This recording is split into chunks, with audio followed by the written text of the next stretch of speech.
తిరుమలలో నిన్నటి కంటే రోజు భక్తుల రద్దీ పెరిగింది. శ్రీవారి సర్వదర్శనానికి 24 గంటల నుంచి 30 గంటల సమయం పడుతోంది. కంపార్ట్మెంట్లన్నీ నిండిపోయి ఆక్టోపస్ బిల్డింగ్ వరకు భక్తులు క్యూ లైన్లో వేచి ఉన్నారు.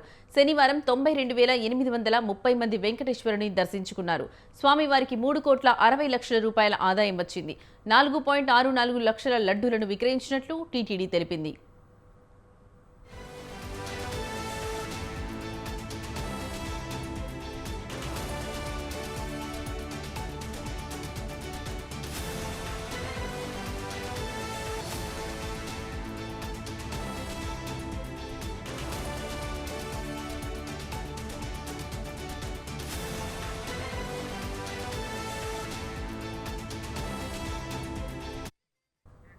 తిరుమలలో నిన్నటి కంటే ఈ రోజు భక్తుల రద్దీ పెరిగింది. శ్రీవారి సర్వదర్శనానికి 24 గంటల నుంచి 30 గంటల సమయం పడుతోంది. కంపార్ట్మెంట్లన్నీ నిండిపోయి ఆక్టోపస్ బిల్డింగ్ వరకు భక్తులు క్యూ లైన్లో వేచి ఉన్నారు.